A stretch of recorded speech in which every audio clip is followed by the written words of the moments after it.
Now playing. Get ready for the family reunion from hell. From the producers of the horror classic Evil Dead comes a brand new nightmare and the scariest installment yet. After her husband's mysterious passing, a widow seeks comfort with her in-laws in their secluded cabin in the woods. But as they one by one turn into something much more sinister, she discovers that every family has its demons. Evil Dead Burn. Now playing only in theaters. Rated R. Under 17, not admitted without parent. Insurance isn't one size fits all. That's why drivers have trusted Progressive's Name Your Price tool for years. Just tell Progressive what you want to pay, and they'll show you coverage options that fit your budget. Visit Progressive.com to find a car insurance rate that works for you. Progressive Casualty Insurance Company and Affiliates. Price and coverage match limited by state law. There's no place to escape to. This is the last podcast. On the left. That's when the cannibalism started. What was that?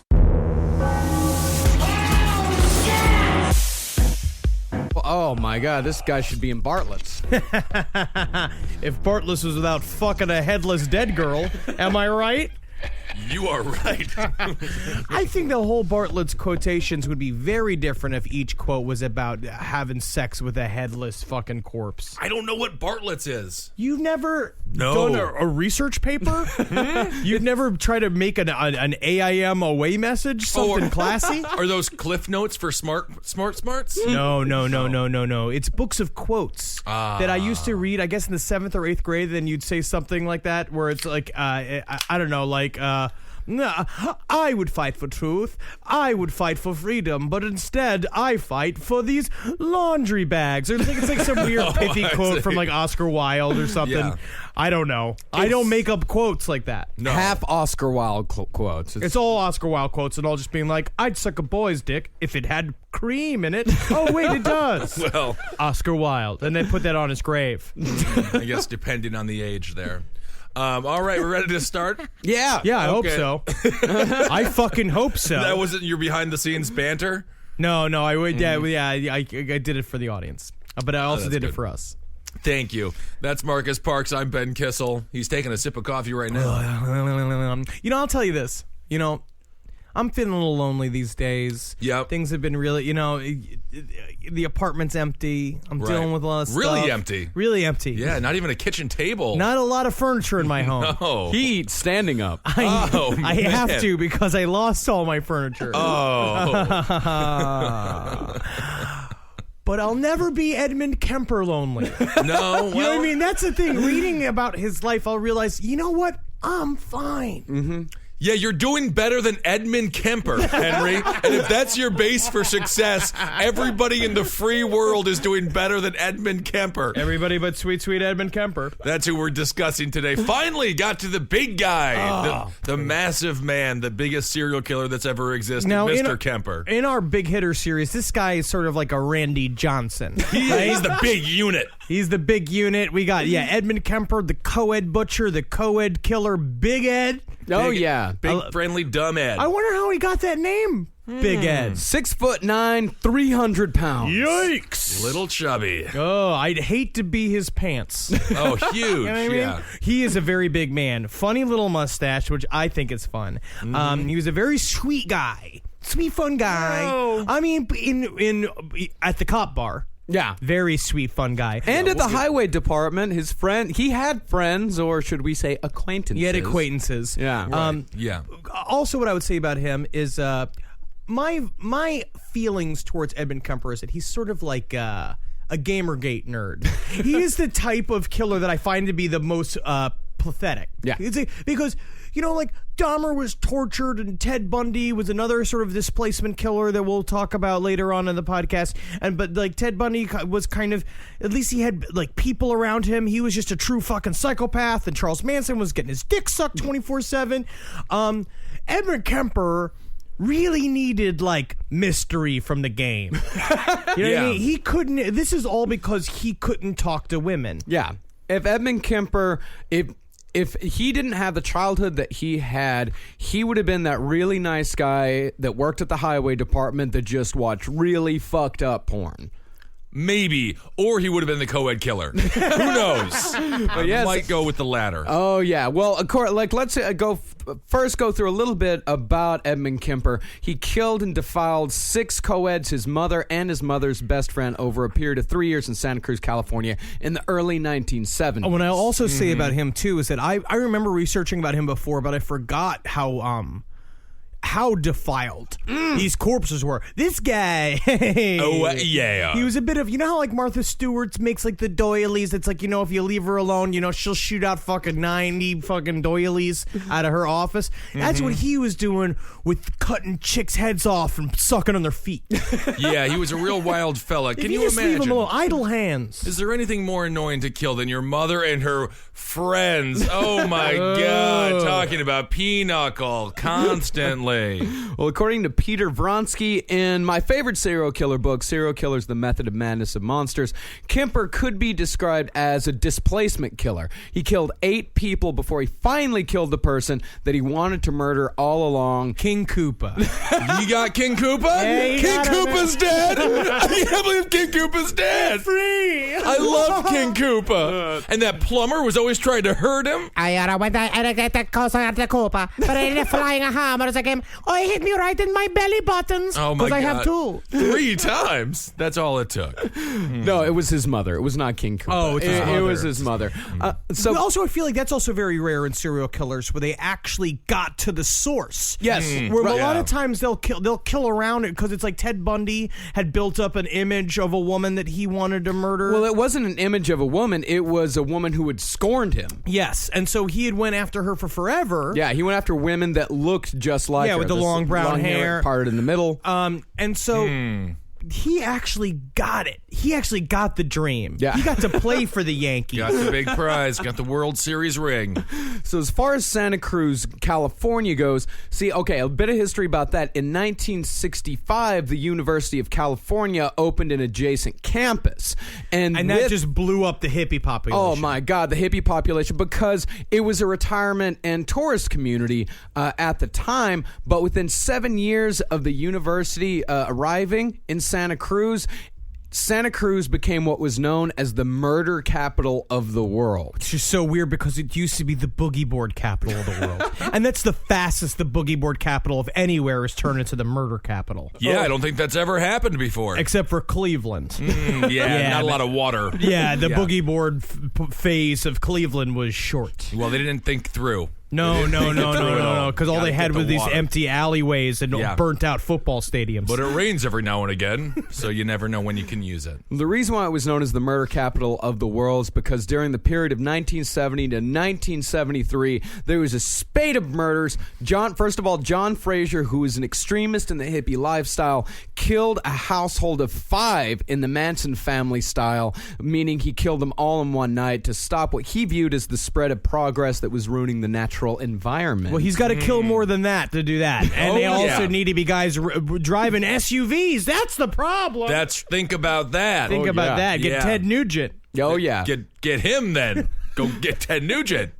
Herbert Mullen, he killed 13 Santa Cruz residents to, as he claimed, stop a super earthquake from sending California into the ocean. We don't know that he didn't just save the planet. That is actually the truth. So he could have been a planeteer. Exactly. Because it could be fire, water, wind, earth, heart, and butchering with knives. I remember that ring. That was a tough ring to get. Your mother would never buy it for you. Butchering with knives, That's the greatest thing about people who killed for a reason that is supernatural. You never know when they're telling the truth. You don't know. Maybe it's true. He could have stopped the ghost civil war. We just don't know, do we now? Yeah, ghost versus ghost, brother against brother. Let him out. Let him out of prison. And, of course, Edmund Kemper killed 6 freewheeling hitchhiking co-eds. And it could be said that there's possibly some sort of cosmic balance here. The love of the hippie movement with the hatred of the rise of serial killers in the late 60s and early 70s. This is why if your daughter goes to college, get her a car. You know, you Get her a cannot have car. them out there just hitchhiking all over the place. This should be the new Toyota or Nissan commertions. When your daughter's going to It's college, just do you want her Kemper, hitchhiking? Manson, Bundy. What were they doing? yeah. They were walking. No one's ever been pulled from their Prius and murdered. It also could definitely be proof that hippies are just really easy prey. That's what Right. We were actually talking about this, about how, like, it's really easy to kill a bunch of hippies. Just if you're calling yourself fucking Moonbeam and you're not saying, hi, my name's Larry Gilmore to everybody, Hello. nobody knows who you are. No, It's no. easy for you to slide into an orgy and fall off a back deck into a ravine. You know what I mean? That happened a lot. How many Yeah. orgies were dead? Just because slick with lube, smoking a cigarette, just being like, I don't know. I kind of do like the new Beatles. Slippery slip. And he literally slips for 3 minutes, Right. sliding on his own lubie-covered feet, and then shoots over the railing. Yeah. Never seen again. Thank God. Well, guys like Kemper, they effectively helped to end the hippie movement Yeah, thank you, Edmund Kemper. and usher in the super violent 70s. Oh, Yeah, okay. that's the thing. I like Yeah. the hippies a little bit. The then. hippies were more Yeah. fun. Yeah. The thing is, these girls that he was killing were not even necessarily hippies. They were just college girls. A lot of them were very, because that's the kind of woman that he liked, which was demure, petite, 5'2", Pretty. buxom, gorgeous women. because he said, I ain't the best thing to look at, but, I like a pretty girl. Yeah, he does like a pretty girl. How He's one of unique. those guys. He's one of those dudes that looks like shit. He's fat, but he's like, look at that fucking pig. I'm not going to fuck that fucking pig. Yeah.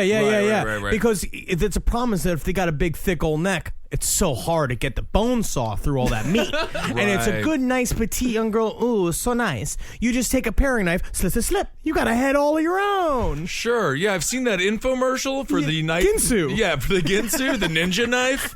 I forgot that part of it where they were talking about petite. Yeah, women. where it's a screaming petite college co-ed tied to a tear, and he just slowly slices through her, and then he's like, and I could still cut through a tomato. Wow, and it did. Yeah. I think I'm gonna buy it. Well, these girls, they were not hippies, but they were still living that kind of hippie lifestyle. They Everyone were was still just a hippie, right? influenced by, yeah, pretty much kind of how everyone's just a hipster now. Back Yeah. then, everybody was kind of a hippie. Now, Kemper, he was among the very first serial killers to talk to the FBI Behavioral Sciences Unit, which really led into serial killer profiling, led to the conviction of like Wayne Williams and people like that. This guy loved to fucking talk. He has among the largest public archives of interviews of any serial killer. He's up there with like the Dahmer 2-hour interview. Yeah, But but there's Kemper like has like 5 or 6 hours. He could of interviews. have gotten into radio. Yeah. you know. Yeah, because we already got a 6'7" monster right here. Hello, how are you? He would have been perfect for radio. Yeah, and one of his interviews, he did hours after his conviction. Yes, and what I actually think is about that about his personality that feeds that is that he really was very lonely. He lived a very interior life. We're going to cover it now. He had a very hard time reaching out. That was always his thing. He said that I want to communicate. I want to talk with people and have them understand me, but I just keep killing them. Then Ursula, he sounds like the Little Mermaid. He's That's a little really what bit it like, is. He yes, needs exactly. to go confront his Ursula, and he Man. needs to get his goddamn father back. Little and Mermaid he needs to 3. get his legs. Little Mermaid 3. Ariel has gotten legs. She is now 6'9", 300 pounds. Ooh, I love this one. Heaving monster who's driving around looking for hitchhikers. And who did she pick up? Sebastian the Crab. Oh my god, I Right, hate and that Sebastian. She's got Sebastian in the car, and he's like, Sebastian, I just, where you going? Go to Palo Alto? Yeah? You going to Palo Alto? Yeah, man. We going to Palo Alto. Yeah, that's cool, huh? Why are you stuck up? Huh? You too good to talk to me? No, I just wanted to sing a song about being under the... I got this pot of water. Pot of water. God. And he starts boiling on a hot plate in the back seat. Under the sea. I'd love that movie. Well, before we get into his childhood, I just want to make one caveat at the very beginning here. A lot of the information we have about Ed Kemper comes from Kemper himself, but it is worth noting that he gives conflicting information in different interviews. He That says is why we'll be discussing Kemper's huge penis over and over and over again, because he brings it up relatively regularly. No, he tells about 5 different stories. Yeah. Yes. And while the difference is, it isn't like a complete completely different story every time. The details are off. And he also gave a different testimony on the stand after he was caught than he did in his confession to police. The man understands the journalistic idea of that the story is better than the truth. Yeah, if you have the choice between the legend and the truth, go for the legend. Yes. That's the Brian Williams effect.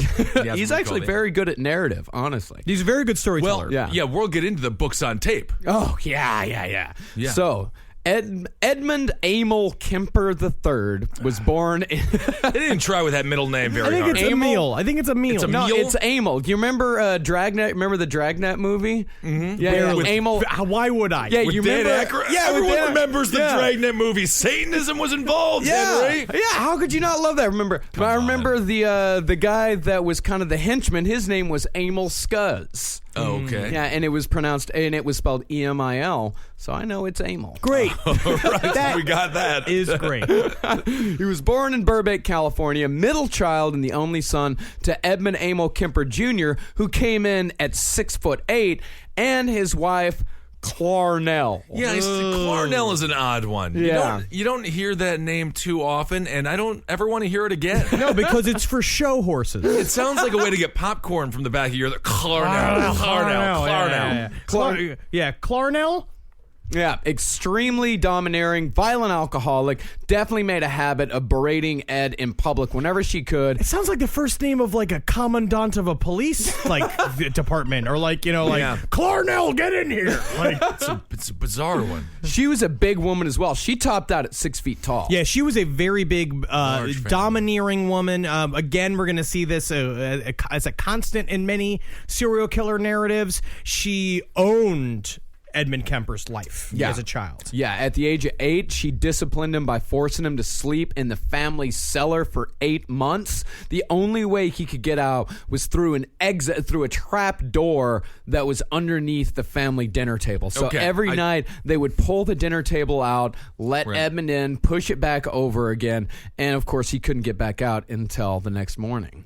I'm just going to make the case that this sounds like an extremely fun little hiding hole. It does. It really sounds awesome. You If I sleep was under a the kid- trap door, under the kitchen. I I would be would- making little army plans. Yeah, I'd be looking at it being like, it's like the Goonies. It would be so exciting. You just sell it to the kid like it's Right. the Goonies, and then guess what? You don't have to see your kid for a good 8 to 10 hours a day. That's a tip for parents. It's a tip for parents. Don't let him know you're putting him away because you're worried he's going to molest your daughters or his sisters. Yeah, you tell him that it's a pirate room. Exactly. Make it fun for the future serial killer.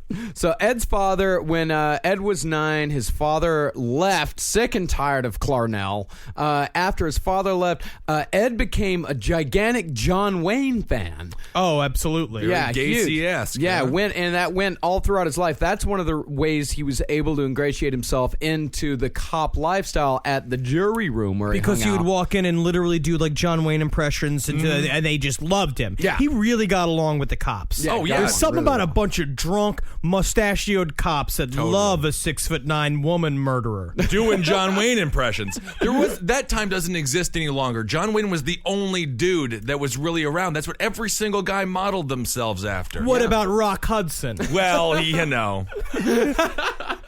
So Ed's mother constantly compared him to his father. She fucking hated his father. Have you found any details as to why she hated the father so much, or why she kept saying? Because that was the thing, is that she kept saying he was just like his father. Well, one of the things about his mother is that she was diagnosed with borderline or they think that she had borderline personality Because she became disorder. super paranoid about both of them, right? Yeah, about both of them, about them leaving her. That's one of the signs of borderline personality disorder. She was married 3 times, so she had romantic.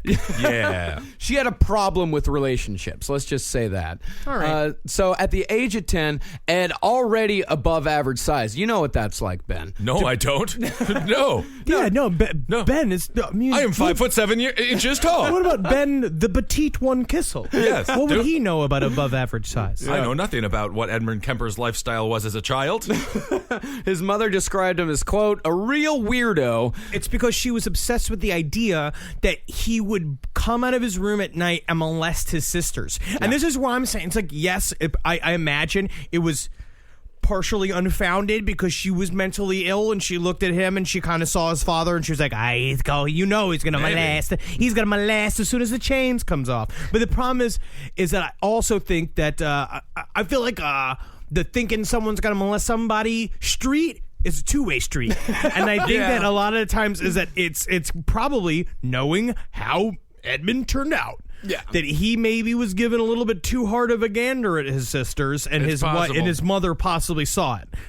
Because we're going to look at this. To me, this is the key to Edmund Kemper's personality. It really is. Is that she put him away, saying that you're going to molest these kids, basically immediately taking the idea of women and these like and placing them on a pedestal above him. And one thing we know is you don't put that pussy on a pedestal.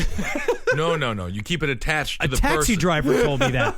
Yeah. Oh, that's good. Always take love advice from a taxi driver. That's a great idea. Yep. Ed, who was, by the way, when he was a kid, he was nicknamed Guy, which is a real weird nickname for a big... It's like calling somebody a local man. Yeah. Guy. Yeah. He was sent to permanently sleep, locked in the basement every single night. The only light was a bare bulb hanging from a wire. Again, kind of cool. If you're a child, you can play with this. If you just tell him again, we're playing the game called Russian Prisoner. Mm-hmm. CIA interrogation room. Yep. He said this is where he allowed his hatred of women to fester and grow. He said he'd stare into the flames at the furnace for hours, and later told FBI profilers this is where he saw the devil's face for the first time. I remember I saw the devil's face for the first time, and I fell in love. That's nice. And I was just sitting there, and I saw it. I looked in the mirror, and I saw a flash of him, and he said, "Kill people at the mall." And I was just like, "You're funny." Yeah, devil from 1988. No one goes to the mall anymore. Well, where do they go now? Well, they're mostly online. They do a lot of Amazon shops. So kill people in their homes? Okay. This podcast is brought to you by Squarespace. Squarespace is an all-in-one website platform that helps you stand out online. Yes, that's right. You don't have to smash your face with a hammer. You can just start a business. It's got everything you need on Squarespace, from securing your domain to building a professional site and showcasing your work all in one place. Let's say you want to show everybody how you can carve your ribs out of your lower abdomen so that you look more like a Ken doll. That's amazing. You can bring your vision to life with AI-powered design or curated templates, plus flexible editing tools that helps you create something that truly reflects your style, especially if you are somebody that is trying to corrupt the young men of America. That's what Squarespace is really going to help you. Squarespace makes it easy. It makes it easy for you to put all that together, and you just go to Squarespace and do it all.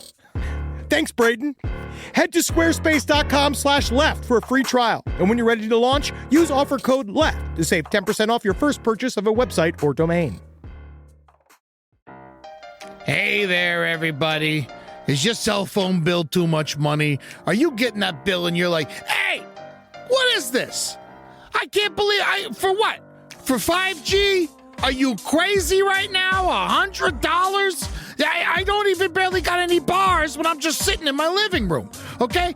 You don't have to deal with that anymore. Are you ready for this?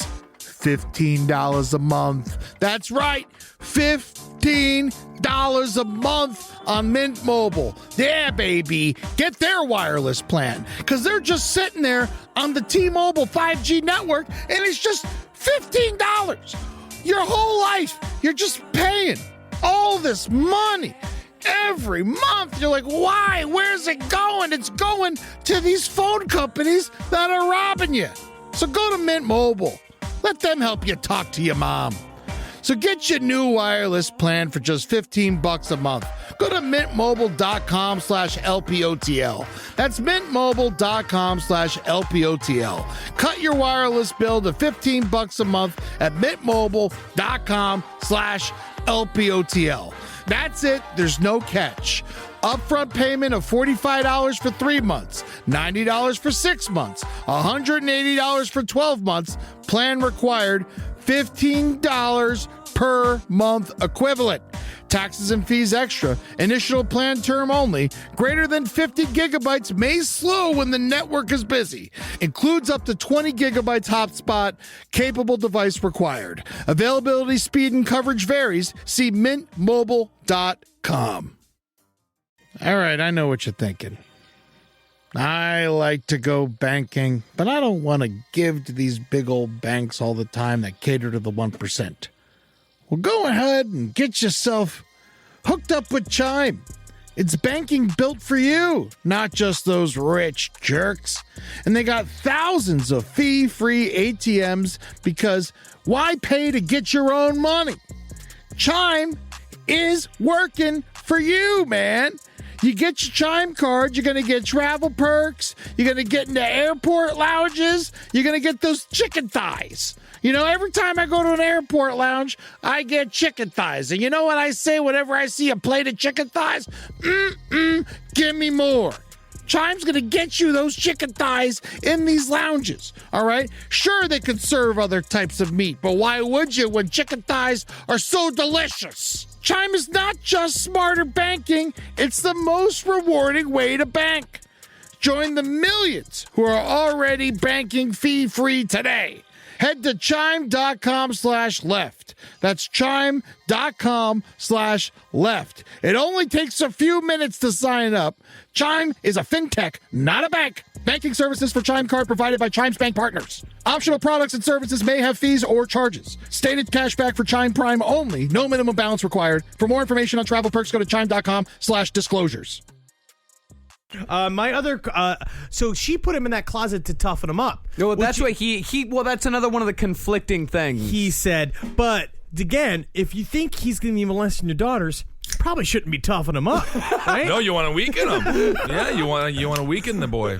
So shortly after he got exiled to the basement, he killed the family cat by burying it alive, and that was kind of a revenge, his first revenge against women, because he believed that the cat has switched its attentions from him over to his sisters, and he said that he killed it to, quote, make it mine. And this is where they should have called the cat daddy, Jackson Galaxy, to fix that cat's temperamental Ed's not problems. a bad man. He's just misunderstood. Very misunderstood. Or completely understood by his mother. We don't really know. Yeah, so after burying the cat, Kemper dug it back up again, cut off the head, and mounted it on a stick in his room. And amazingly enough, he was able to talk his way out of it. He was able to lie and tell his mother that, no, I'm not sick, I'm not fucked up. I don't know what he told her exactly to get out of it, but it was the first lie of that sort. Yeah, I mean, Mom, this is what I like to call a stinky lollipop.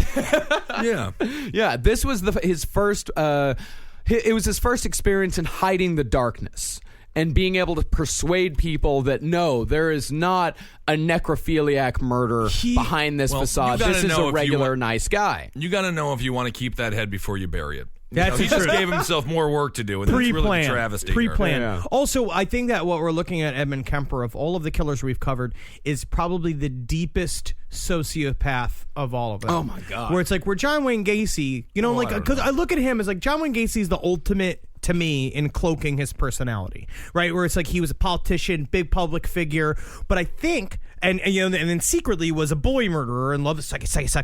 But I think that there is a difference. Like John Wayne Gacy got to do sort of play out his fake personality on a macro level. Like he got to do it in public, on TV, in front of people, like in board, like in front of the boys at the fucking lodge and shit like that. Where Edmund Kemper's fake personality was right on top, and it was a personal thing because everyone just said the same thing. It was like, he's a nice guy, he was a sweet guy, and because that's his persona, he's this affable kind of guy, but he's a fucking monster. Yeah. Well, sure. And if you watch his interviews, anytime they ask him a question, there is no pause before an answer. No, but there's no thinking, there is no remorse, there's nothing there. There is just there's not remorse, there's not like I don't think he ever says like I shouldn't have done this. It's more like I did a horrible thing. Yes. Like he rarely says I shouldn't have done this. So Kemper, not unlike Dahmer, who, if we remember, played Infinity Land. Yeah. Kemper also, he had a weird, bizarre childhood game. His favorite one was Gas Chamber. Ooh. Yeah, his sister would tie him up and throw an imaginary switch, and then Ed would tumble to the floor and pretend to die of gas. It's kind of a funny one. It is fun, actually. Yeah. Jackie and I used to play animals. we pretend to be different animals. Yeah, that's a normal one. That's a normal one. Then you gotta relate to the animals, and you don't kill the cat. And then Pa would come. No. And Pa said, which one of y'all's the prairie dog? Mm-hmm. And I was like, not me again, Daddy. Not me again. Right, so you're making light of a terrible situation. I'm happy you got through it, Henry. So at age 7, he would sneak out of his house with his father's bayonet and go to his second grade teacher's house and watch her through the windows. And he would fantasize, even at this young age, he said he would fantasize about killing her and having sex with her corpse. He said, I knew long before I started killing that I was going to be killing. Absolutely. I mean, but that's a normal cycle. I went through a whole thing. It's like you couldn't even keep a pitchfork around me because I'd take the pitchfork out and I'd go stare at the gym teacher's house, but it was mostly just because I was sick of climbing that fucking rope. Oh, I hated the rope. The rope was terrible. So he had a real calling. Oh, yeah, from a very young age. It's like how I always knew I wanted to be in radio. If he wasn't too big for the Navy, he could have been a good Navyman. God, if only we could have fit him in a submarine. Oh, my God. So, but when his sister teased him about wanting to kiss a teacher of his, and this actually comes from his sister's testimony on the stand, he said, if I kissed her, I'd have to kill her first. This is at age 7. So this guy had these necrophiliac tendencies from a very young age. Yeah, but I feel like kids are weird. Kids are super weird. But that's a little bit stranger than usual. Like usually, kids are just like, I wouldn't kiss her. I don't want to get cooties, you know. And then he's just like, I'll only kiss her after I murder her. Yeah, like, that's different. possible. Or like when kids see ghosts and shit like that. Well, that's what's scary when they're like, yes, There's a man in the corner. He's got a top hat and he says, end it, Mommy. Abraham Lincoln? Yeah, it's talking weird. about slavery, huh? Isn't that something? The Emancipation Proclamation's coming right from your closet, huh? So 13, Ed ran away from home, and they were living in Helena, Montana at this point. Ooh, and he made it nice place. Super awful place. Helena, Montana. God damn. Helena, Montana? Yeah. Sounds like a fatter Miley Cyrus. I'm Helena, Montana. I'm here for Helena, Montana. No one wants to know my real identity. Okay, you have a neck beard. We're looking for a 13-year-old girl. Can I just pretend? Can I just act it? He ran from Helena, Montana. He made it to Los Angeles, where his father was living. Tall guy. Because he said, I'm gonna go live with Daddy now. Yeah, I'm gonna go live with Daddy because Ed believed that they were very close. He loved his father and he idolized his father growing up. Father did not return the sentiment. No, his ex-wife, his new wife, actually said, please send Eddie away. He gives me migraines. His very presence gave his stepmom migraines. I mean, he's a huge kind of tartar boy who's like not hers. I would assume that his own mother didn't want him. Why would this other lady want him? Because at this point, he's probably like 6'4". He's a big fucking bumblebutt. Is what he even calls himself. No. A bumblebutt. Yeah, when he said he's talking about talking to girls, he said, I talk to girls. I was a real bumblebutt. Yeah, that's exactly what he was. He's a bumblebutt, and so he's kind of a pain he has to be around. And he's probably knocking over your glass figurines. Accidentally, and walking around. though. Yeah, because he's so big, waddling his big fucking fat ass all over the fucking I'm going to kitchen. defend him. We live in a world that is not equipped to handle the size of a man who is 6'4" at 13. Ripping cabinet doors off, accidentally knocking over the refrigerator. Stop going to shoddy craftsmanship. It's got to be able to handle a strong pull. But this is the problem. If it's got to be a specialty house to house your fucking buffalo-like body. But why does it have to be a specialty house and not just a house? Because the rest of us are normal size. Yeah, the vast majority of people. What about all of the little people, Ben? What about them? What about them? He's talking about They're doing great. He's talking about the grumpy gnomes. That's what I like to call them, and I've heard they actually prefer that term. Yes. Grumpies. Yeah, grumpies are kind of funny, though. Grumpies. So after he was sent back home, in retaliation, he killed another family cat. This time, he got a little more gruesome with it. He cut off the top of its skull with the machete and exposed the brains, kept the dismembered body in his closet until his mother found the cat parts. Yeah, it got to stink a little bit. Yeah, a little smelly. And I heard a psychiatrist, one of these forensic people, talking about why a lot of serial killers, especially serial killers who kill women, kill cats as kids. Oh, specifically symbolically. cats. Yes, symbolically, the cat is a feminine animal. Yeah, so it's a slinky thing, and also because I'll also put it this way, especially in Kemper's case, is that they are selective with their attention. And they are very, and there's something about like maybe if Dahmer had a dog, maybe he would have been fine. Because a dog's always happy to see you, even if you beat the fuck out of it. A cat, that's hard to get. Even me, and I'm sweet to cats. I nuzzle, and I'll sit on my lap, and I give them treats, and I kiss them, and I smell their paws, and I play with their tails and stuff like that. And even they'll ignore me or run away from me. Sounds like you terrorize them, and they hate being around you, and you try to bribe them so you can pull their tail. So shortly after the second cat incident, Ed was sent off to live with his paternal grandparents. Man, they are passing this buck. Yeah. My God. Like hardcore. Yeah. It's hard to have a Bumblebutt in the house. Oh, it is. So his grandparents were named Edmund and Maud Kemper. Ooh, solid people of the earth. Yeah, very solid people. Solid means fat. Yeah, they got to be. It's a big family. The whole family's going to be a little hefty. Yeah, and it was Ed's father who actually sent him to live with his parents, but his mother, who actually was starting to get a pretty good insight into him, she called him up and she said, "You might wake up one day and find they've been killed." And the way, oh God, good Lord, the huge phones they must have had in both houses. Oh, yeah. Comically large phones. Got to. They got to communicate. Yeah, and he was, as soon as he got there, he was given a .22 cal rifle. A lot of young kids were. Ed was in the Boy Scouts. Right. And in fact, that's where he learned how to use a knife and to, hide grave sites and things like that. Yeah, the Boy Scouts taught a lot of people how to become future killers. Oh, that yeah. That was the intention, I suppose. Yeah, They were supposed to- Hitler created the idea of the Boy Scouts just Right. to make stronger soldiers for the fatherland. So technically, we're wasting all these soldiers we're building with the knots we're teaching them and the campfire shit that they can set and the selling the cookies if they're a girl one. It's crazy out there how many soldiers we're just letting wither on the vine. Yep. Yeah, I guess we want more of them. Is that the thing? But, when they found out that he continued his practice of killing domesticated animals and pets, the gun was taken away. But this being a ranch, they still kept plenty of guns around the And that's house. the thing. Right. Ed's grandmother kept a gigantic .45 in her. I guess it's her underwear drawer somewhere in her clothes. In her underwear but in drawer? her dresser, she kept it one, and she would come out and literally see him just playing with it. Yeah. Like he'd have this gun and be like, Right. making fucking sauce with it and like cooking eggs with it and shit like that.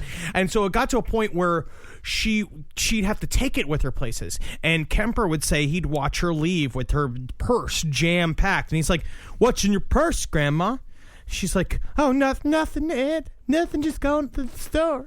And he's like, "Looks like you got your gun in there, Grandma." She's like, No. Just gonna go to the store. And then she goes to the store, and then he'd go look for the gun. And she's like, "And would you believe it? She took her gun like she didn't trust me with it." I can't believe it. And that's literally in the interview hours after he confessed to all the murders. Yeah. So he's literally just being like, "And you believe she'd take the gun, like, from me?" That's unbelievable, Ed. Yeah. And in August of 1963, shot his grandmother in the back of the head as she was sitting at the table reviewing a children's story she had just written. Oh, she wrote it? Yeah, it was she all wrote it. about, Was it when called your the mouse and the brain splatters? Yeah, when your grandson comes from behind you and blows your brains out, and then he fucking blew her brains out. Fired 2 more shots into her back and then stabbed her. But, some people say 3 times seems to be the consensus of how many times he stabbed her in the back. So he shot her thrice and stabbed her thrice. And then right. when his grandfather came home, he fucking shot his grandfather, according to him, because you're gonna also see this a lot, where he's like, I wanted to save him the sight of my dead grandmother. Oh, Yeah. that's nice, Ad. But he says this all the time. It's a pretending thing. It's a distancing thing. He says this all the same thing with the girls, where he was like, when the first double murder he does, and he separates them, and he's like basically just being like, because I wanted to be nice to the nice blonde one that was sitting in the front with me, and I wanted to save her the sight of watching her best friend get murdered. And it's a distancing, and it shows how much of a sociopath he is, because he thinks by saying that, he's saying that for our benefit, not his. He's saying that so he feels better in the moment. Closest thing he can come to compassion. Yes, and because he says here, when he asks why he shot his grandmother, he says, "I just wondered what it felt like to shoot Grandma." But that could also have been a part of the fact that a lot of his stories were trying to get an insanity plea going for himself. And then because in another interview he says, he shot his grandmother because she reminded him so much of his mother. Yeah, because she was pretty domineering as well, which might tell you why Ed Sr. married Clarnell in the first place. Well, a lot of times men marry their mothers. It does seem like Ed needed some structure. So I might say I'm going to err on the side of the women in both of these cases because it seems like Edmund Kemper was a sociopath. He needed a tiger mom. Yes, he did. Well, he was declared a paranoid schizophrenic by a court. He was 15 at the time and sent to Atascadero State Hospital in the criminally insane unit. There, California Youth Authority psychiatrists and social workers strongly disagreed with the psychiatrist's diagnosis. They said, no, he is not a paranoid schizophrenic. He's a fucking sociopath. Yeah, he's he's an empty vessel. Yeah, and you're going to watch him play this system in this hospital. Oh, my God. Yeah, they said he showed, quote, no flight of ideas, no interference with thought, no expression of delusions or hallucinations, and no evidence of bizarre thinking. He was diagnosed as having personality trait disturbance, passive-aggressive type. All right. So, interesting. It quickly would boil into aggression, I guess. And he was 17 at this point, right? Or like 16? 15. Okay, cool. 15 when he killed him. 16 by the time he got to Atascadero. You described every comedian I know. He's just a young, up-and-coming... If there was just some more open mics around, he could have been spinning some wonderful jokes at random saloons. He was just ashamed, just too tall to be on TV. I know that feeling. Thanks, Hollywood. Sorry, I'm not a pedophile. It's I'm because the not rest in your of us circle. are tiny. All the actors are so tiny. But and they look fun. so fat on screen, and then you meet them in real life, and they're so cute and tiny and small.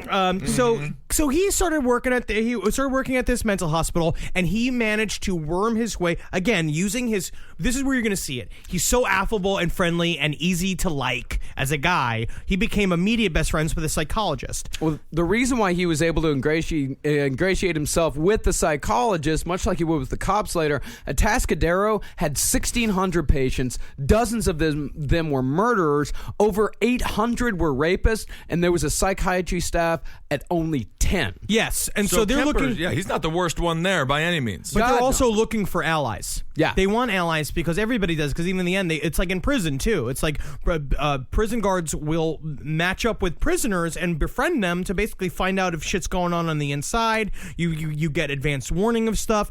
But so when they befriended each other, and again, I mean, he's 15. He seems like, that's what he said, it just seemed like he was just a lost, friendly kid. And by the way, his IQ tested at 140. Yes. Near genius level. And so while he was working with the psychologist, basically it made him sort of like his little assistant. He had access to hundreds of case studies, which went into grisly detail about like crimes and rape. Like basically, he figured out how to use and also like results of psychology tests and stuff like that. Yeah, he learned all the methods. He learned how these, and most importantly, he learned how these guys got caught. And the most important lesson that he learned from these guys, as far as killing goes, is that you do not leave any witnesses when you rape someone.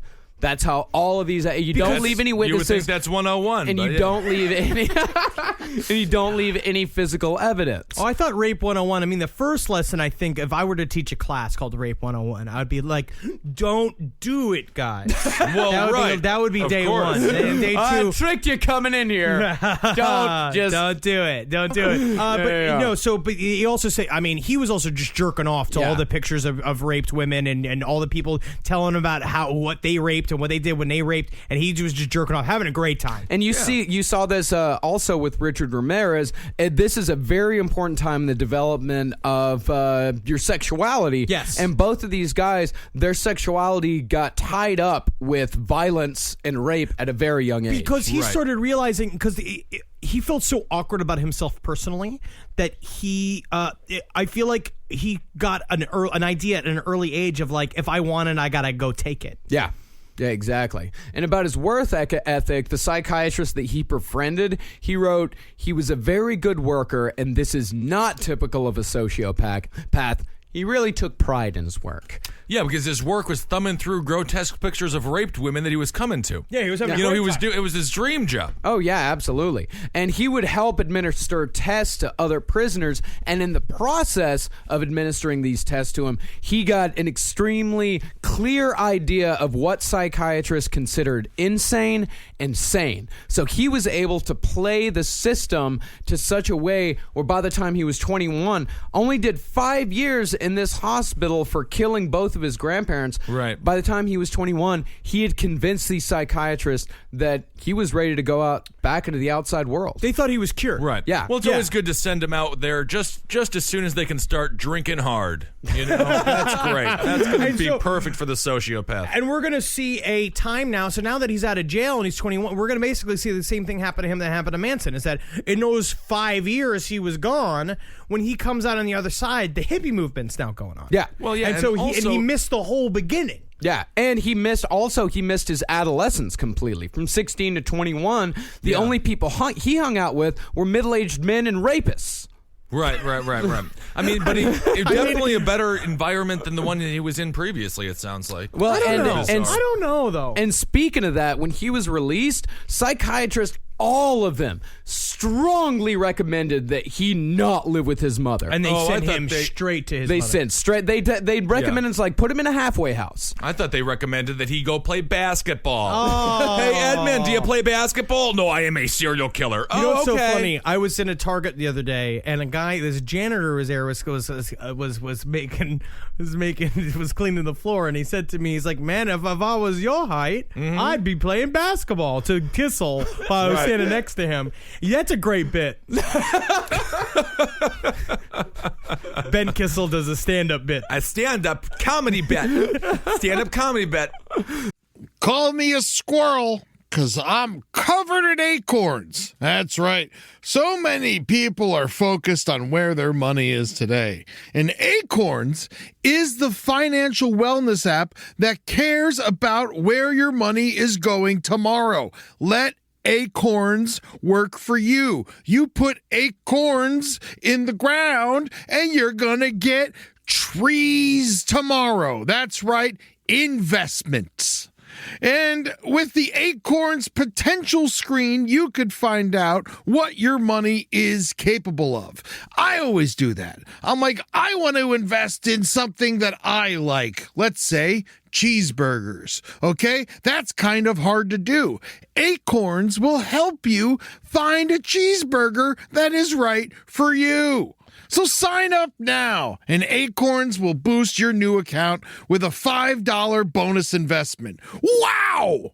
Join the over 14 million all-time customers who have already saved and invested over $27 billion with Acorns. Head to acorns.com/left or download the Acorns app to get started. Paid non-client endorsement. Compensation provides incentive to positively promote Acorns. Tier 2 compensation provided. Potential subject to various factors such as customers' accounts, age, and investment settings. Does not include Acorns fees. Results do not predict or represent the performance of any Acorns portfolio. Investment results will vary. Investing involves risk. Acorns Advisors, LLC, an SEC registered investment advisor. View important disclosures at acorns.com/left. This is a paid ad by BetterHelp. You know, stigma shows up in a lot of different places. I know I had to explain to my handyman about the devil imagery in my home. I had to explain that in our home, El Diablo es bueno. And he reluctantly agreed. I think largely just because he was in my home and he was scared.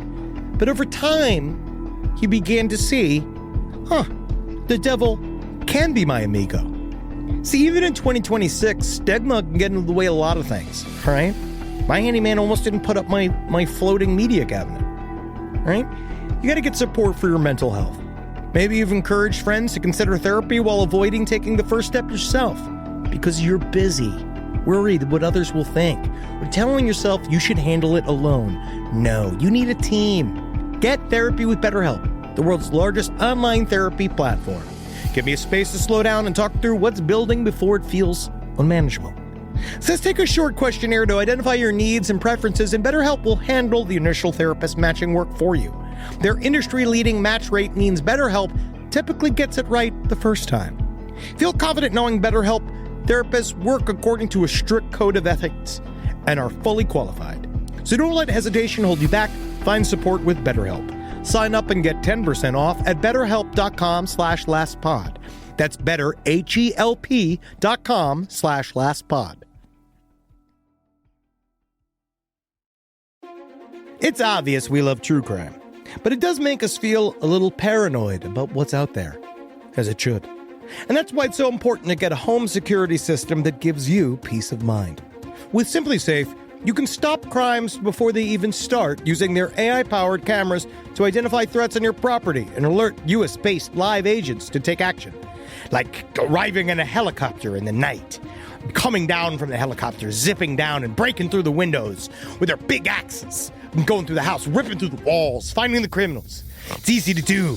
SimpliSafe has been a game changer for us. And the best part, there's no long-term contract. We've used it since the very early days of SimpliSafe here at LPN, and it keeps us safe, doesn't it? It keeps all of our thoughts inside the building. Then there's the ones we let out because they have to go out because that's a part of it. But SimpliSafe keeps the other thoughts safe. And for that, we say thank you, SimpliSafe. And we want you to experience the same peace of mind as we, which is why we've partnered with SimpliSafe to offer an exclusive discount to all of our listeners. Right now, you can get 50% off your new system by visiting simplysafe.com/LPOTL. That's half off at simplysafe.com/LPOTL. There's no safe like SimpliSafe.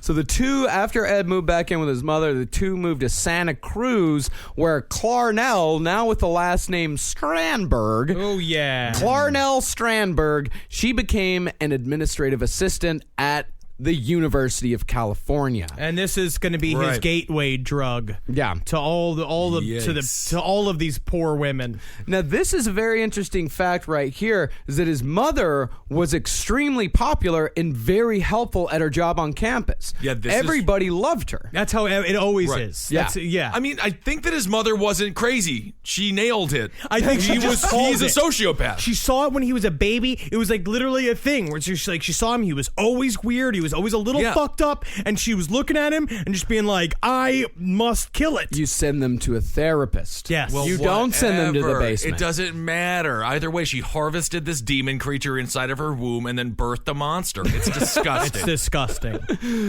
So she was divorced for the third time, and she blamed Ed for all of it. She said, because of you, my murderous son, I haven't had sex with a man in 5 years. Oh, it's because your bush is all hairy and it smells like random tuna. Yeah, it's because you look like if Hakeem Olajuwon had sex with the Wicked Witch. Come on. Yeah, don't blame Ed on the fact he can't get any dong. Yeah, you're a 6-foot-tall monster woman. So Kemper got a job with the California Highway Department, moved to a tiny little apartment of his own, but couldn't escape his mother. His mother would constantly call him. She dropped that by the apartment unannounced. What is wrong with this woman? She's trying to make sure he's not raping anybody. Well, I just feel like if you don't like your son, leave him alone. I don't know. I think I'm starting to completely turn. I used to blame the mother, but now I just think she is trying to stop a massacre from happening. Now I'm blaming the mother. You got to leave this kid alone. So Kemper, what he really wanted to be a cop. Of course they he did. all want to be cops. He tried to get a job with the California Highway Patrol, but he was too big. Yeah, it's not the Monster Squad.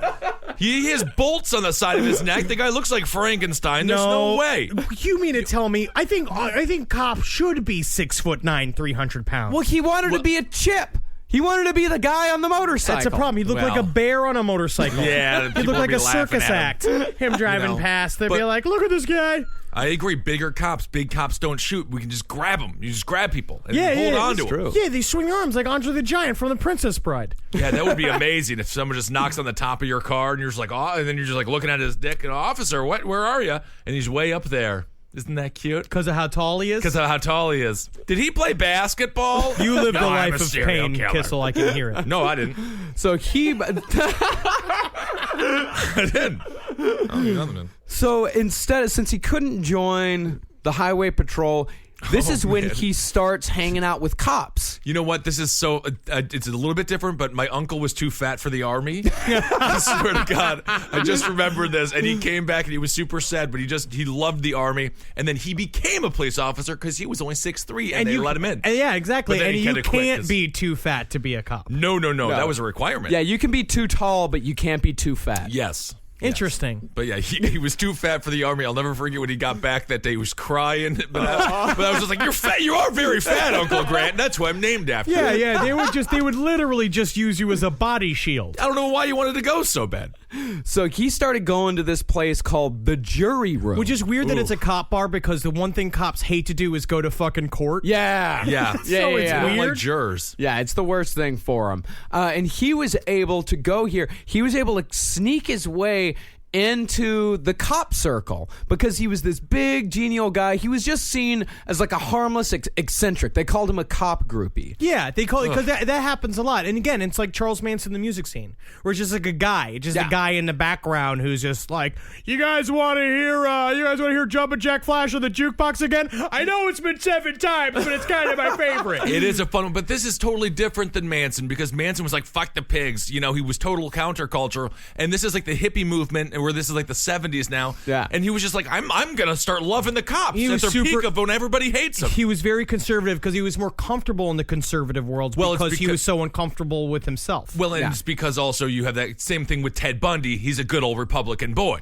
Oh, yeah. I mean, it's you have the facade. That's what Republicans, every time they have a sex scandal, it's so much more deprived than anybody It's just else. so They're much- depraved. It's just obvious. Yeah. It's just anybody who wears a suit for a living is getting his dick sucked by a boy somewhere. I mean, That's how that shit goes. it's possible. I don't know. Any man you see who gets his like shoes polished at the airport has had sex with a dead woman. Well, you got to get the evidence off of it, I guess. Oh, here's something real cute. One police officer even gave him a police academy trainee's badge and a little identification card so he could pretend. And I am so 22 small years in it. old. I am 22 years old, sir. You can have a real badge. I need a real badge. I would just use that Ed to fucking give me the airplane all the time. Oh, like that's lay on fun. top of his feet going, I'm flying. So in the middle, when Ed started killing later on, in the middle of his murder spree, he'd go to the cop bar and the cops would freely discuss details of the case with him. Most importantly, they would tell him what traps they were setting. They would tell him what Right. sort of methods they were using to try to catch him. So he had the inside information on everything. Yes, but then it also made him super paranoid, which we'll see too, is that it made him kind of expand on that on his own, thinking they were onto him and shit like that when the cops actually had nothing. Yeah. What kind of traps were they setting? Like glue traps? Yeah, Random yeah. bear traps? Well, they were doing it Well, thing- I got a ham sandwich and I tied it to a tree. So as soon as he attacks that, we They found would our take killer. a Christmas tree and put a bunch of free presents around it and put a sign on it that said free presents, and then they'd leave a window open to a room, and they'd do is put a bunch of tacks underneath the windowsill. And micro machines. Yeah. Yeah. So Ed, as we said earlier, he completely missed the 60s and completely missed his adolescence altogether. Said he felt like a big old bumblebutt. And, like I said, he wanted to be a Chips. He wanted to ride a motorcycle, so he bought a motorcycle for himself, wrecked it. Bought another motorcycle, wrecked it. Bumblebutt, because come not on. only is Bumblebutt a feeling and a persona, but it's also an actual syndrome. His butt was Yeah. 5 feet across. It would bumble. Yeah. And it's honestly, no, he's kind of pear-shaped. He's got a big old swinger on the bottom of him. Yeah. And it's very hard to stay on a motorcycle. Oh, poor guy. So, and then when you see a 6'9" guy fall off a motorcycle, you don't have to help him up because he's big enough to do it himself. You just laugh at him. Yeah. Well, the second one wasn't his fault, so he got a settlement out of that, and with his settlement, he bought a yellow Ford Galaxy. Yeah. Cool. And he figured out a plan to, I guess, get to know people of the younger generation. he's going to start picking up female hitchhikers. Oh, that's a great way. Before Tinder. And now what he said, what he has said, which I don't know if I believe or not, is that he was not necessarily rehearsing to start killing. Yeah. But what he would do is he would go and pick up a girl on the street. If you see a girl walking by herself, he said originally he'd pick up anybody. Yeah. But then it started to be only women, and then he would kind of pepper them with conversation and learn from them what things they like to see in male people who pick up hitchhikers that are men, and what makes them feel comfortable and stuff like that. And he would talk to him, and he would start to have sexual fantasies. And what we're going to see in this time period is what we talk about all the time about how, like, serial killers give themselves little allowances, and they do a thing where they'll be like, well, now I can do a little bit like I can kind of expand it, and they kind of accidentally find themselves completely rigged up to be a murderer. It's like Gary Ridgway, where he starts going to prostitutes, and then he says, like, okay, well, now I can get a little rougher with them. Now I can start choking them a little bit while I have sex with them. And then eventually he accidentally chokes one to death, finds out that it makes him come fucking buckets. Yards. Yeah. Yeah. It's sort of like, kind of like Ben Bailey's Cash Cab. You know? Yeah, it's like Cash Cab. Have them and you start it off easy, but then, of course, it gets much more difficult to survive. He said he compared it to chess. Yeah. It's like it was like a chess game that he would like learn from them, ask them what he felt comfortable. And he said what he would do is, he was like, now you can't do it. You're just driving your car around. You can't just yank the wheel over and pick up a girl because they're going to know you've been drooling over them for about a mile. So what you got to do is you got to pull over. You gotta look at your watch and act like, do I even have time for this? So he had this system then. Yeah, he had a definite system, and he had been developing a persona for himself that would be helpful throughout, the next few years. The gentle giant persona. Something like he's just a big guy. He's really nice. He can look a little bit off, but no. He's just kind of awkward. He said women would open the door, look at him, and be like, oh, I'm just looking at he literally used the term, he says like, oh, he's just a big old dork. Yeah. Hey, I can get in the car with this dork. Yeah. Because he is. Yeah. He just happens to be a dork that's 300 pounds and fucking wants to rape your dead body. You know what I mean? If he's a dork. That's a dork. That's a dork? That's a dork. So when people are like, oh, you big old dork, they're like, oh, you're 6'9", you want to have sex with women's heads? Yes. Okay. Yeah. So as Henry said, the behavior started to escalate. First, it started with groping women, thinking about groping women, and then he started practicing techniques for trapping the girls in the car with him. Because he had a coupe. Yeah. Right. So it was one of those where it was a 4-seater, but it had just one side door. Yeah. And so what he would do is, because he was so big, he said he would start playing this game when he'd have a hitchhiker in there and be like, I think your door is open. And he can reach across them, go to the handle, and what he would do, he'd palm a chapstick and he'd pop open the door and close it again and then drop the chapstick behind the door handle so that it wouldn't open. Yeah. So they are trapped in the car. And he would do this as dry runs often. And then be like, oh, something must be wrong with this door, and then go fix it and let him out. Yeah. So eventually he started carrying a gun underneath his seat. Like that was the next escalation. That was the next allowance. Then he started keeping plastic bags, knives, a blanket, and handcuffs in the trunk of his car.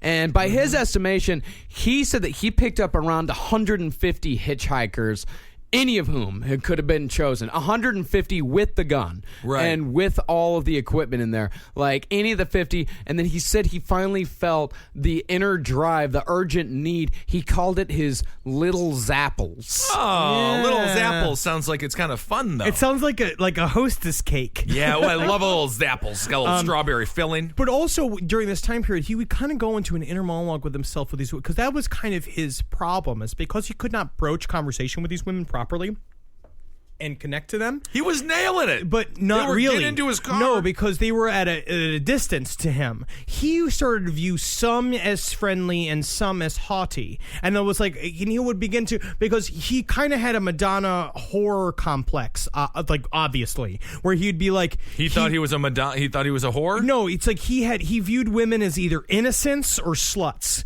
And that was it. That's the only spectrum he had. So it's like, if she was, or like someone that was like, she thought that she was too good for him. Like, because that's what his mom would say. His mom was like, basically leading up to that, he was like, he wanted his mom to introduce him to girls on campus, and she said no, because they're too good for you. Well, they were. Yes, exactly. That's what I said at the beginning. He's that big, dumpy guy who says, you know what? For me, only thing for me is a pretty girl. I can't have I can't have a girl that's a little frumpy. I have to have a pretty girl. He's like Clark Griswold's, cousin or whatever, who rolls over in the trailer home during Christmas vacation. Oh, Cousin Ed. I don't got a job. I'm holding out for a management position. I'm holding out for a management position. Yeah, the shitter's full. It's like this guy is totally. This is where the delusional aspects of his personality really come through. The idea that he thinks he could get an attractive girl. Well, it's also like Henry said, these are the Gamergate guys. These are Gamergate guys. I don't even know what Gamergate is. Well, I mean, it's okay. So it's the types of guys. It's like all women are fucking bitches because they won't talk to them and they view because they can't connect to anyone. Yeah. They start viewing people as like, you just think you're too fucking good for me, you fucking bitch. Exactly. They probably are. And it's like it's one of those things where it's like, you know what, girls always go for the assholes. Why can't they go for a nice guy like me? They go for a lot of nice guys. You're probably the asshole. And so Kemper's nice guy and the real monster became so separated. Yeah. So it's like now you're looking at it's like the nice guy. It's true because he's always like, why could they just be with the nice guy like me? But the problem is that because he's a sociopath, he's forgotten that the nice guy persona is completely constructed. Yeah. It's like that's the most convenient part about a sociopath is that you can create your fake personality and then it just kind of lives like a tulpa. Like it lives. Now the nice guy Edmund Kemper is the real guy to you, but he's still separate because he talks about it all the time about how there's two of him and that the one of them it's the inner monologue him is the one that's actually sitting in the driver's seat staring at the women just being like, you think you're too fucking good for me. That's what this is. You think you're too fucking good. If there's two of them, they're definitely stacked on top of each other. He is very tall. But if he... the thing is that I really feel like the police, they really did a bumble up of the job when they didn't realize he was just 7 kids in a trench coat. Oh, my God. You have to always look out. Is it a raccoon in a bunch? Yeah. But if he wouldn't have crashed his motorcycles, he could have never picked up hitchhikers, huh? Yeah, he probably would have saved up for it. I bet he was really good at like pinching pennies, like saving up his money. When it comes to buying the things he loves. It's like if Hitler was nowadays and we could have just gotten him a tablet, he would have been an artist. So now let's go into so he's ramped up now and he's ready to go. He is primed to kill. So yeah, that's the end of the beginning. The end of the beginning of Edmund Kemper. Yeah, the end of the beginning. This is like a lot of these heavy hitters where it's like you have to before you hear about the murders, you have to understand the man because he is to be honest, he's both very unique of a killer, but also we see a lot of the same strains, a lot of the same signs of somebody. It's just what he does next. Yeah. His crimes. So basically what you got is an informational episode. The next episode, it's all about that head rape. But we still don't know if he played basketball. He did not. He did not. Oh, he never did? He absolutely never did. And as far as like Kemper goes, understanding this guy, I think he is both typical and atypical, but like a lot of serial killers, there are levels. There, like you can compare Kemper to a lot of different guys, as we have. You could also compare Bundy to a lot of different guys. Yes, I you mean, could compare Gacy. Like Gacy is a small town politician with delusions of grandeur. Also kind of a bumblebutt. John Wayne Gacy was a charmer. But he also killed 30 kids. I'll put it. And I want to put this question to you. We talked about this the other night. We were pretty hammered. When are we going to get the next one? Yeah, the next big hitter. I don't think it's ever going to happen again. Oh, we'll get it. It's happening right now. We just don't know about it. Yeah. Absolutely. What was he? It's weird how you said that and like your eye like twitched. No. Sweat like ran down. The comedian killer. No, I'm far too large. No, you really can't. Edmund Kemper is the Jackie Robinson of fucking false. That is true, but there's cameras and everything. There's no way to kill anymore. The next killer. You thought about it? No, I never thought about it. Yeah. The next killer we're going to see is going to be like in the woods of Montana or something. Oh yeah, absolutely. Because I think it's two reasons. I think it's cameras, and I think it's Facebook. We also had Chris Kyle, by the way, who wrote a book about it. Yeah, and he killed 241. He was our guy, and we made him an easy. Our government hero. made him. So that was our last serial killer, for better or for worse. So the first thing, also just want to say, really sorry about the UK tour. Yeah, it's against our. It's out of our control. We found out about it like you guys found out about it. Like pretty much kind of dropped in our lap. We are coming. It's looking like October. Is when we haven't gotten concrete dates yet, but we are coming to the UK. You have no idea how much we fucking wanted to go. Yeah. It's just beyond our control. I packed packed all the beer in my bags already. Which is weird because we said that they invented fucking beer. Yeah, Right, Yeah, and yeah. they sell Bud Light there. I know. I was going to bring some over though too, just so we could look at the cultural differences between the cans. But we will fucking get there. I also want to plug my friend's Kickstarter called Frankenstein Created Bikers. I'm going to put it on the Facebook page. It's a fucking going to be a nuts movie. Yeah. This is, if you should watch the film Dear God No. And you'll see what it is. A bit of it's a rape horror. All right. Well, Devil's Rejects has elements of Yes, that. it's the same thing. It's like Devil's Rejects. It's pretty intense. It's kind of like it's a grindhouse movie. Ooh, I haven't seen okay. a good grindhouse in a while. Well, for your Last Podcast on the Left t-shirt, be sure to go to cavecomedyradio.com/last podcast on the left. $25 domestic, $40 international. Go to iTunes, rate and review, and be sure to follow us on Twitter. That's Twitter at LP on the left, and go to Facebook and join the group. We got almost 4,000 members on the Nice. Facebook group And now. subscribe so, to iTunes. Please rate us 5 stars. If not, go fuck yourself. All right. That's Henry Loves You on Twitter. I'm at Ben Kissel. That's at Marcus Parks on Twitter. Hail Satan. Oh, Satan, thank you for the strength you've given me this last few days. And I just want to say, please let me control the storms. Okay. You have this is you full of strength? Sort of. All right. All right, let's do a hail yourselves, everybody. Thank you guys so much for listening. Thank you so much for supporting all the shows here on CCR. And Heil Geen. And Legos. Oh, yeah, Magusalations. Hey, guys, take your clothes off. For more shows like the one you just listened to, go to cavecomedyradio.com.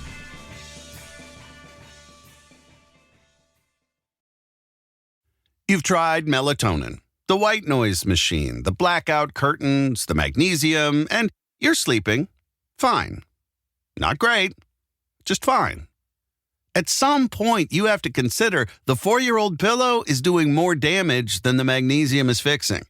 Coop Sleep Goods is running a bundle sale July 9th through the 20th. The starter bundle is the move. 2 pillows plus a sheet set, 40% off. And we're not saying it'll fix everything. We're just saying you've tried everything else. Coop's pillows are adjustable, designed to fit how you sleep, not just tolerate it. Mix and match any 2 pillows at 25% off or go all in on the starter bundle. One real upgrade beats 6 mediocre ones. Head to coopsleepgoods.com/comedy. That's COOP sleepgoods.com/comedy for 40% off the starter bundle and 25% off all other bundles. Feeling stuck with rising ad costs and flat results? Realize Taboola's advertising platform for businesses unlocks growth beyond search and social. Taboola's algorithm engages with high-intent users on the open web, accelerating their path to conversion. Powered by an AI model trained on over 500 billion monthly signals, Realize delivers smarter prospecting with privacy-safe targeting.